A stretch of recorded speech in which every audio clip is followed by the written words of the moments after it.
tatay. Diyan. Uy, tatay. Nadaya di kami. Malo tatay, maupay aga. Nainom-dom ka paam. Ay ano? Diba nagpunta kami sa'yo dati? Hindi. Oo, hindi mo na ako maalala. Waray. Talilong tano na mga kaumaw na maak. Umuw ka na? May kung nga bugto nga inuli. Wala kilala. So hindi mo na ako naalala. Waray na, di ak. Adlaw-adlaw nga may kung nga ngalimtan. Adlaw-adlaw ito. Ako si Puni. Puni Aldi. Ikaw si? Abilino B. Aliyah. Si Tatay Abilino. Kumusta kayo? Ito may ako inuubo ako. Ay, inuubo ka. Inuubong ako. Tatlong beses na ako nagtumaring ka medisina. Anong iniinom mo? Kuan. Ano ito nga, kadira kang pil, nakakulupin gamot sa tindahan. Anong palit na gamot. Nagpa-check up ka, hindi? Waray. Dapat magpa-check up kayo. Para mabigay kayo ng gamot sa sentro. May ganda singanan ni waray mga pagpa-check up. Hindi kayo high blood? Ambut. Hindi kayo nagpa-BP, ano? Ilan taong ka na, tatay? 1954 makmatao. Nagsi-71 ako. Ay, 71 yun. 71. Hindi nga August, sirado na 71. Ngayong August yung birthday mo. Anong araw? Basta 18. Malilimutin ka na pala, hindi mo na kami natandaan. Waray nga ni. Di ba binigyan mo nga kami ng luya? Punta kami dito. Wala sinulong din. Hindi yan na matandaan talaga. Kumusta ang buhay-buhay natin? Wala na akong pantabo. Pinya na lang akong Pinya. Marami kang pinya. Sobrang tuwing nga di ako nagtatrabaho kay naubyak ituran. Ngayon, okay na ang panahon. Ilang buwan nang maganda, di ba? Di na lumak nag-iinaway kami gabi nahigda kalibutan. Iniinaway ko ka kalibutan. Inaaway mo ang mundo. Bakit naman inaaway mo ang mundo? Pinapatay muna kami, sabi ko. Kami mga pobre. Dahil sa ulan. Ganun talaga. Pinapatay mo kami, mga pobre. Kasi sa climate change, iba na yung panahon natin ngayon. Sa Manila nga ngayon, napakalakas ng mga pag-ulan, may bagyo pa. Buti dito sa atin, wala pa masyadong ulan. Hindi naman. Lang. Meron ka na palang ng harvest. Ang maganda kay tatay, malawak dito yung mga ano niya po niyo. Mga taniman niya. Ayan, hanggang doon yan.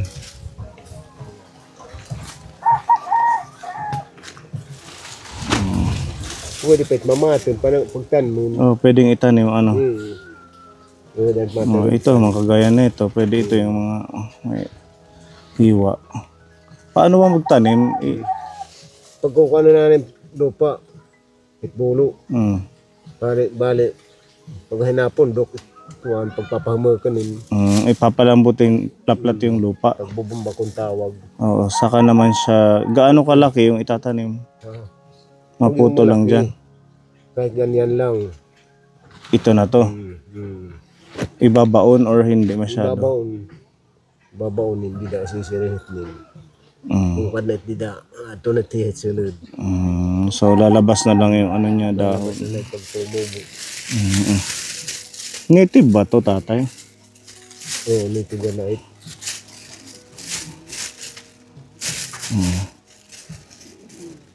Tatlo ang 100. Ito, mga regicomite ito. Reject ito. Mga regicomite, magunti. Maliliit ano. Pero hinog na siya. Oo, hinog na ito. Yung kanina malalaki. Pero may na mga kuha ng mga mag-upang klase ng kuha ng buntila. Anikat bala, ikatulong panunsin. Ang liit pang isang tao lang kapo niyo. Ano tatay? Pwede makita kaubos nga nito. Hindi mo nauubos ang isa. Matamis to? Di makit nagpaparto sa lak. Di ko makaya ubuson. Kakulip nagdarak nga tuduhagin paparuta ko era sa napakakaon la. Ganito yan, yung kani kay gamot on hilob. Yan. Pero malaki, halimbawa lang. Ito yung halimbawa lang ito ha. Kunwari ito malaki ito nga kuhaan Malaking plat. Mga ganyang kalaki. Ganyan. Kung nalobo naman din na binub na it binubon. Yan naman, yung pagtanom hita sentloy Halimbawa ito tatay, ganito. Hindi sisiring dida.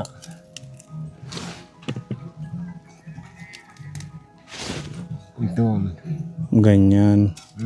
Pero yun dakit nga ko ang bubon. Malapad yung pinakaplat niya. Malapad. Parang kamote. Malapad na pagbundok. So isa lang.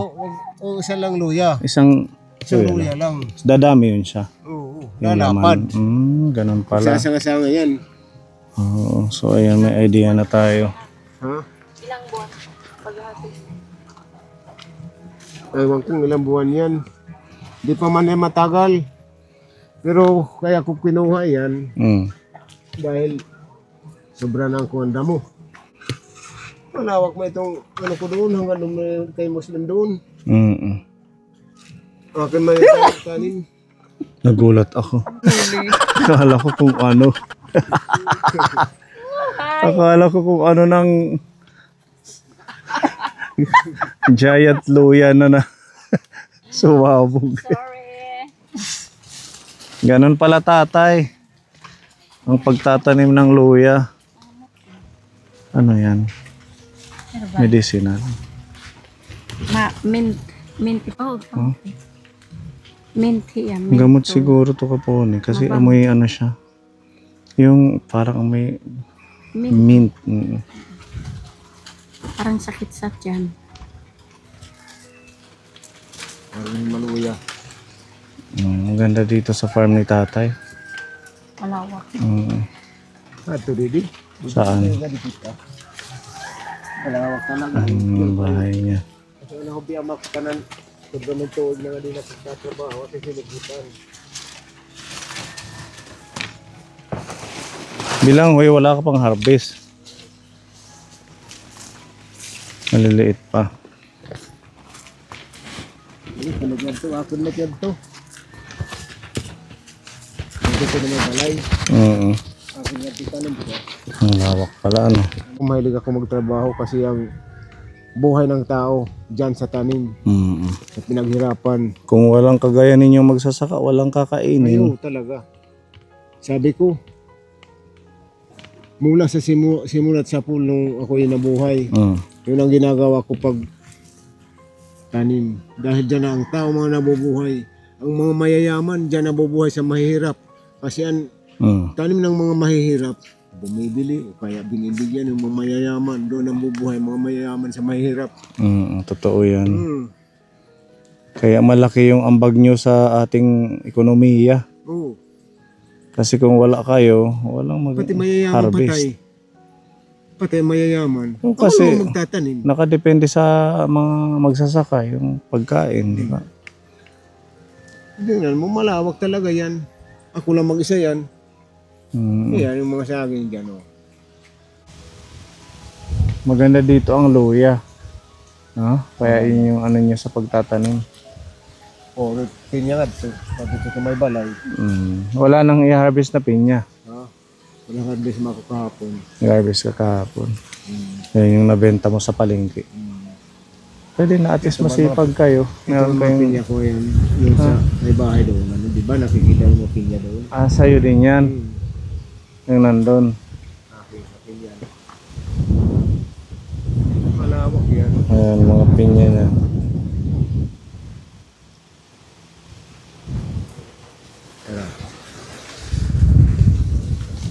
Pag nalinisan ito. Siguro ang lamig dito pag gabi tatay. Pasok mo taksakit. Ano ito?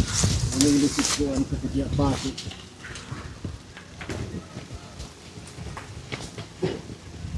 Ang sarap dito sa bundok kapon.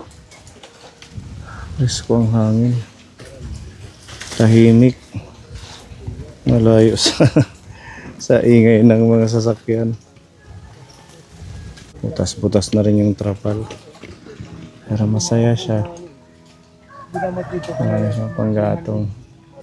Dapat ano mo ha? Para makilaw.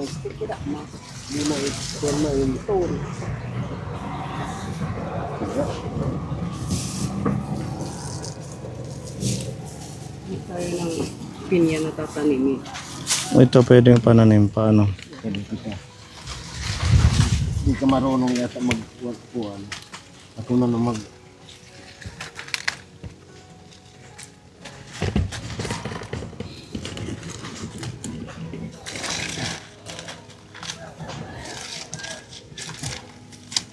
Huwag mong ubusin, wala ka nang itatanim. Aba, yung kadami doon.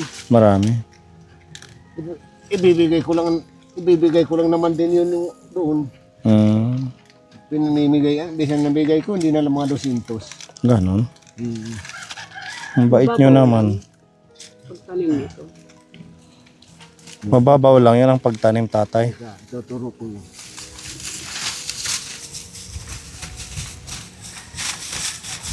Gusto ko pa ito. Ito.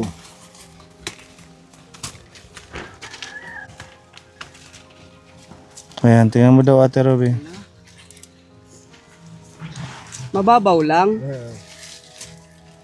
Ganyan lang. Parang tayo. Ganyan lang. Tapos malaking pundok din yan.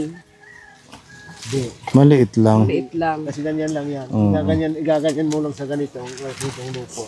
Ganyan lang. Yung luya ang malaki ang pundo kasi nagkakaroon ng laman sa ilalim.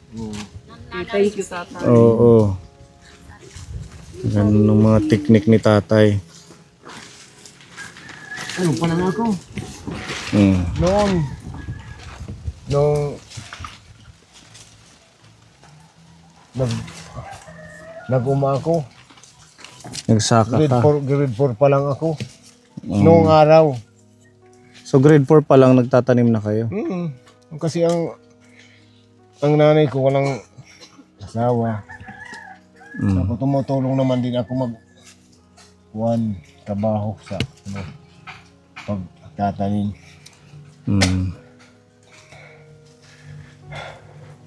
Ba, yung kuwang ko hindi pa ako, maliit pa ako. Nakakapag na kami kuwan, pinabas ka nga tinuon na bugas. Nakuma.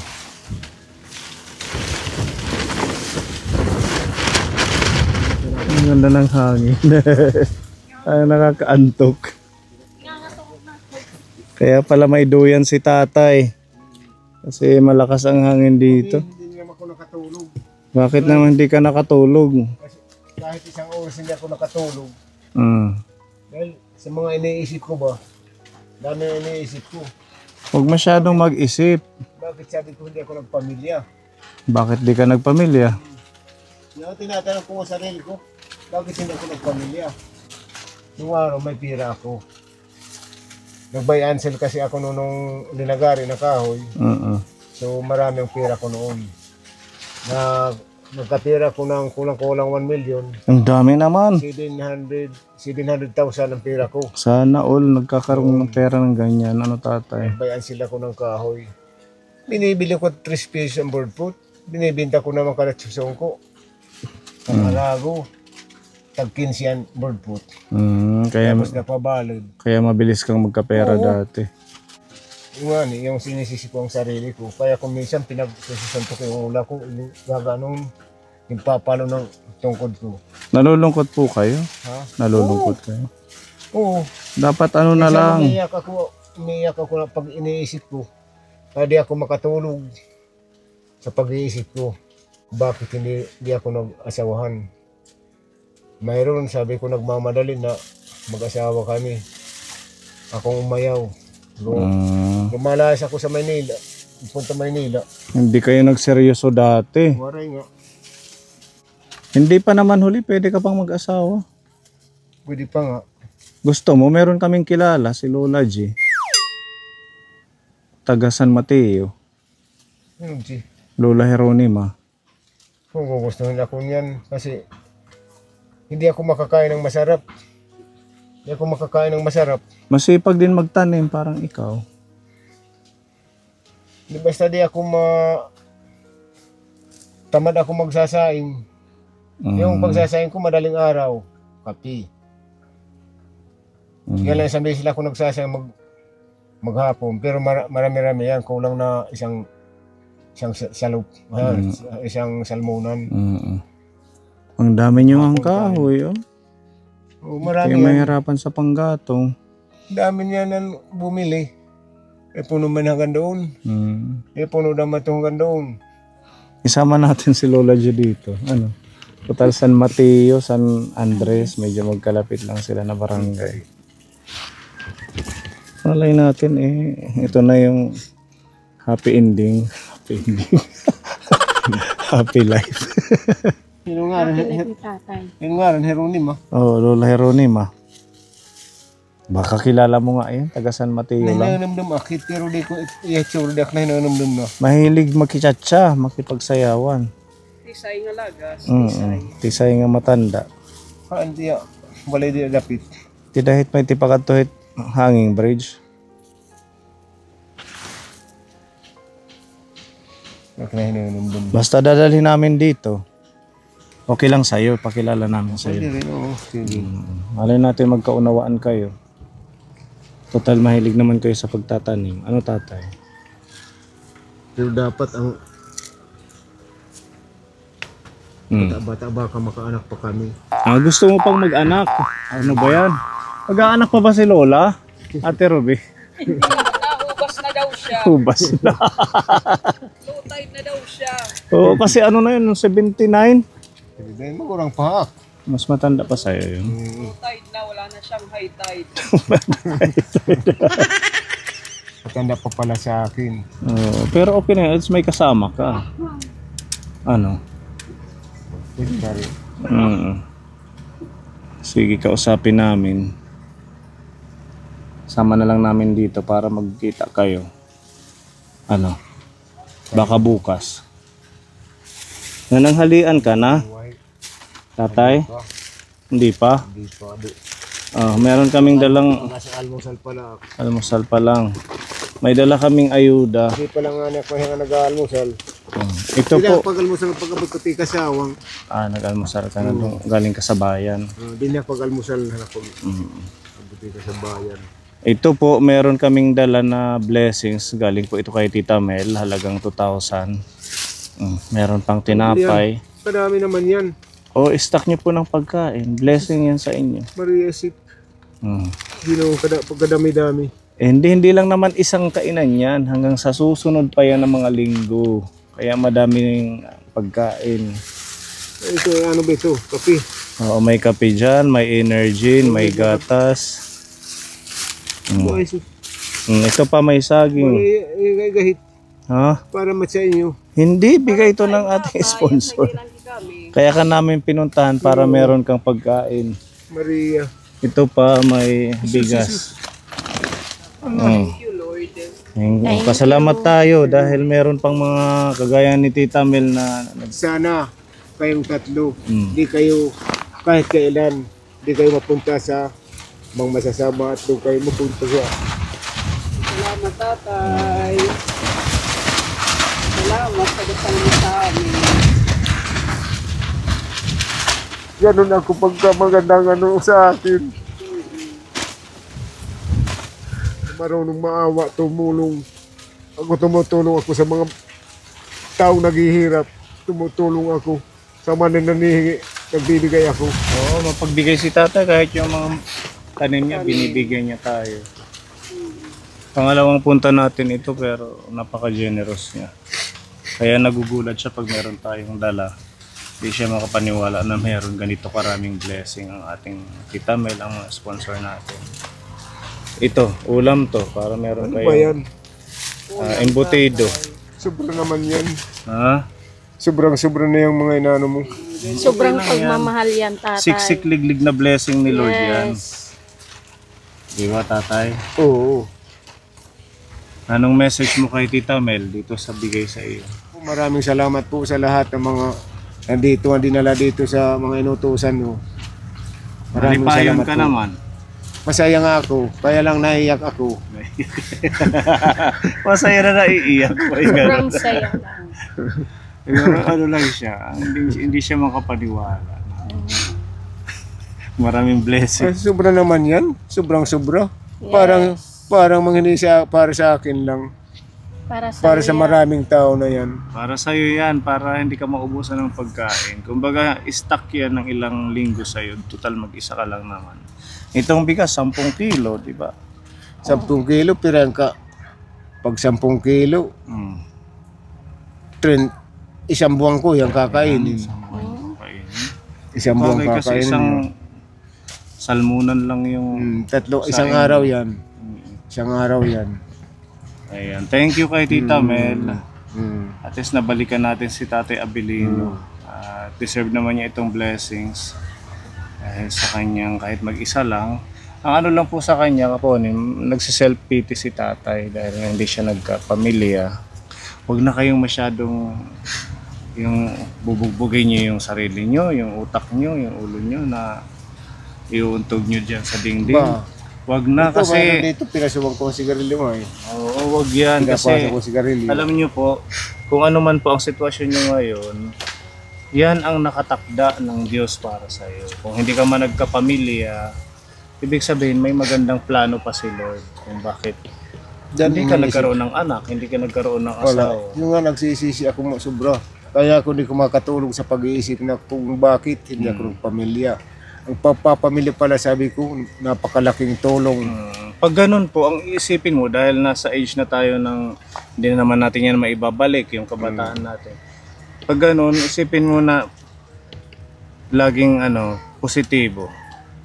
Ibig ko sabihin, isipin mo na si Lord na lang ang aking mamahalin sa buhay ko. Para mas magaan, hindi kayo nag-iisip ng sasaktan mo yung sarili mo. Kasi mas hindi maganda kung sasaktan mo yung sarili mo. Siya kalibangan mo yung sarili mo sa pagtatanim. Huwag masyadong magkukulong dito. Yung nandyan ka lang, nakahiga, wala kang gagawin. Tuloy-tuloy lang hanggat meron ka pang lakas na binibigay sa iyo ang ating Diyos. Wala na tayong magagawa kung ang panahon natin ay Maraming tao. maulan. Dahil, kumbaga, tayo na lang ang mag-adjust. Kung maulan, magtanim tayo ng halaman na para sa klima na maulan. Gaya ng gabi, kung ano man na pwede nating matanim. Hindi pwede tayong mag-stop dahil gano'n na yung panahon natin. Maraming tao nagsataka sa akin bakit ako hindi nagpamilya. At mahilig naman daw ka magtrabaho. Magtanim. Kumbaga masipag kayo pero hindi kayo nagkapamilya. Ay maliit pa nga ako. Grade 4 pala ako. Nag-uuman na ako. May plano yan si Lord Tatay kung bakit ka naging ganito, ha? Isipin mo lang positibo at saka lalong kumapit sa ating Diyos. Ayan, thank you kay Maraming Tita salamat. Mel. At least nakatulong tayo kay Tatay Abilino. Oh, bigat pala ito. Ayan, hindi pa. Talaga din nagpapamilya. Lahat ng paghihirap nasa sa'yo talaga. Ayan, thank you Tita Mel. God bless you.